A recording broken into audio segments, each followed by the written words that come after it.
Most welcome, all of you. This is Flora Academy, and I am GL Batham.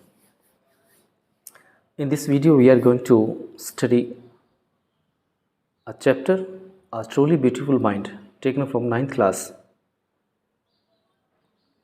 Our first question is, who had these opinions about Einstein? Einstein के बारे में ये विचार जो थे वो किसके थे, किसकी राय थी? फर्स्ट क्वेश्चन आपका, ही वॉज बोरिंग, कि वो बोरिंग था, ये किसने बात कही? योर आंसर इज एस्टिन्स प्लेमेट्स, एस्टिन के प्लेमेट्स, उसके साथ में खेलने वाले जो साथी थे उनने कही, said he was boring. Second, he was stupid and would never succeed in life, कि वो स्टूपिड है, भोंदू है और वो कभी भी जीवन में सफल नहीं होगा. ये लाइन किसने कही? Second, a headmaster said these words, headmaster ने ये शब्द कहे टू एस्टिन्स फादर, एस्टिन के पिता को, अबाउट एस्टिन के बारे में.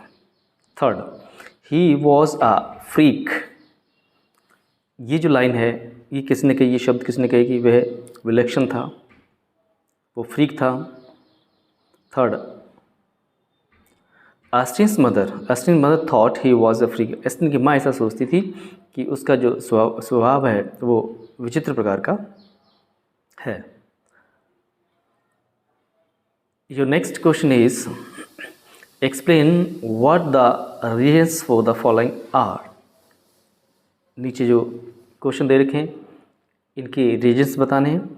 एस्टिन leaving the school in Munich forever, Einstein ने जो मुनिच के अंदर जो स्कूल जो था वो हमेशा के लिए छोड़ दिया. इसका रीज़न क्या था? Answer, एस्टिन was a good student, वो एक अच्छा विद्यार्थी था, but he did not like the strict discipline, लेकिन उसे स्ट्रिक्ट कड़ा नियम पसंद नहीं था. इन द स्कूल के अंदर एट मुनिच में. ही often had confrontation with his teachers, अक्सर के उसकी शिक्षकों से भय या टकराव होता रहता था. सो इसलिए ही डिसाइड, उसने निश्चय कर लिया to leave the school, school छोड़ने का. इन मुनिच फॉर एवर, मुनिच में हमेशा के लिए.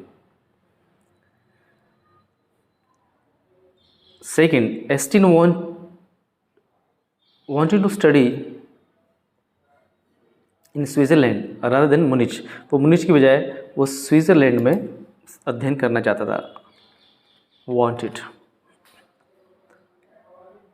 Reason number 2, Einstein wanted to study in Switzerland, वो स्विट्ज़रलैंड में अध्ययन करना चाहता था बिकॉज, क्योंकि it was more liberal than Munich, वो मुनिच से अधिक लिबरल था, मतलब वहाँ पर इतना कड़ा डिसिप्लिन नहीं था. थर्ड है, Einstein seeing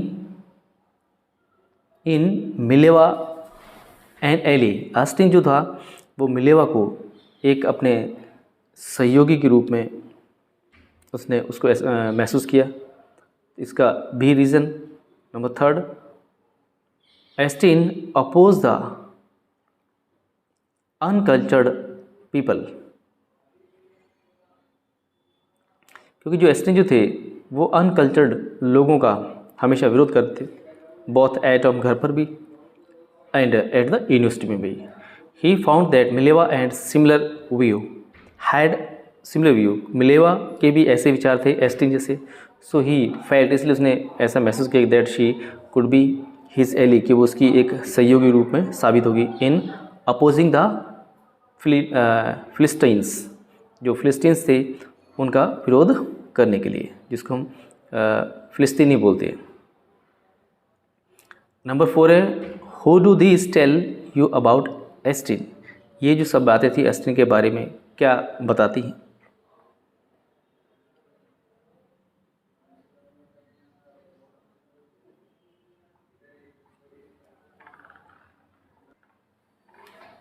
again, what do these tell you about Einstein, मतलब ये जो चीज़ें हैं एस्टिन के बारे में क्या दर्शाती हैं कि वो एस्टिन कैसा था, इसका ये मतलब है. आंसर है, all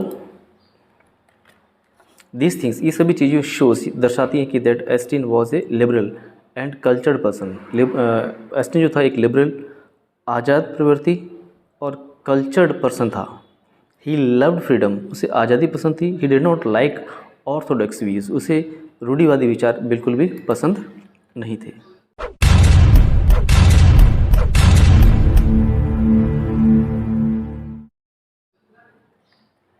number 4, what did Einstein call his desk drawer at the patent office? Why patent office में वो अपने डेस्क ड्रॉवर के बारे में क्या कहता है और क्यों कहता है?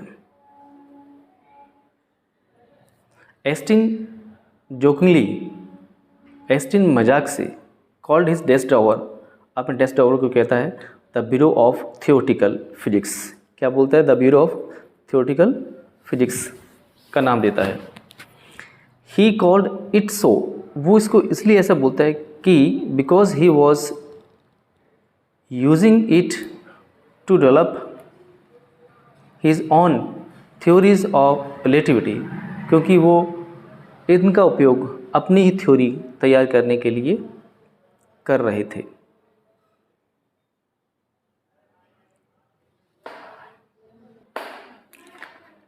Our next question, 5th. Why did Austin write a letter to Franklin Roosevelt? एस्टिन ने फ्रैंकलिन रूजवेल्ट को लेटर क्यों लिखा? आंसर, इन जर्मनी के अंदर the Nazis had come to power, Nazis की सत्ता पावर में आ गई थी या नाजीज की सत्ता आ गई थी। द साइंटिस्ट देयर डिस्कवर्ड, और साइंटिस्ट जितने भी थे उनने ये खोज निकाला न्यूक्लियर फिजन के बारे में, खोज निकाला। फिजन से मतलब हिंदी में हम न्यूक्लियर फिजन, नाभिकीय संलयन। The Nazis could use this discovery to make atom bomb, Nazis जो थे इस डिस्कवरी का उपयोग बॉम्ब बनाने के लिए कर सकते थे। एस्टिन रॉट अ लेटर, एस्टिन ने लेटर लिखा टू प्रेसिडेंट को, जिनका नाम था Franklin Roosevelt, to apprise him, मतलब उन्हें ये दर्शाने के लिए, सचेत करने के लिए, of the extent of the destruction के बहुत अधिक विनाश के बारे में सचेत किया। दिस बॉम्ब कुड कॉज, और ये बॉम्ब विनाश का कारण बन सकता है। Number 6, how did Einstein react to the bombing of Hiroshima and Nagasaki में जो बॉम्बिंग हुई, बम ब्लास्ट हुए, बम फेंके गए, उसके बारे में एस्टिन के क्या रिएक्शन थी? एस्टिन वॉज डीपली शॉक्ड, एस्टिन को बहुत बड़ा सदमा पहुंचा when America dropped atom bombs, जब अमेरिका ने एटम बॉम्ब्स फेंके ऑन हिरोशिमा एंड नागासाकी पर। He wished that discoveries of science must not be used for destruction, उनका मतलब था, उनकी इच्छा थी कि जो साइंस की जो खोजें हैं वो तबाही, डिस्ट्रक्शन के लिए उपयोग न की जाएं। He wrote an open letter, उन्हें खुले आम लेटर लिख दिया to the United Nation against such use, ऐसे उपयोग के लिए,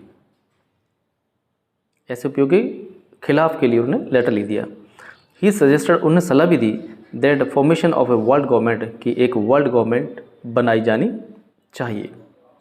number 7, why does the world remember Einstein as a world citizen? यहाँ पर जो पूरा का पूरा संसार जो है वो एस्टिन को वर्ल्ड सिटीजन के रूप में क्यों जानता है? Einstein agitated for the end of the arms build up, agitated मतलब आंदोलन, for the end of arms build up, कि हथियारों की समाप्ति, हथियारों को बनाना बंद किया जाए का आंदोलन किया। ही कंपेन्ड, उन्हें दौरे भी किए फॉर वर्ल्ड पीस, संसार की शांति के लिए, एंड डेमोक्रेसी, और संसार की लोकतंत्र के लिए। He worked not for any one nation but for humanity, उन्होंने काम किया किसी देश के लिए काम नहीं किया बल्कि ह्यूमनिटी, मानवता के लिए काम किया। He belong to the whole world, वो पूरे संसार से संबंध रखते थे। दैट इज़ वाई, इसलिए द वर्ल्ड रिमेंबर्स हिम, इसलिए पूरा संसार याद करता है एज अ वर्ल्ड सिटीजन के रूप में, मतलब कोई एक देश के नहीं थे, वो पूरे संसार के थे, इसलिए वर्ल्ड सिटीजन कहा जाता है उनको।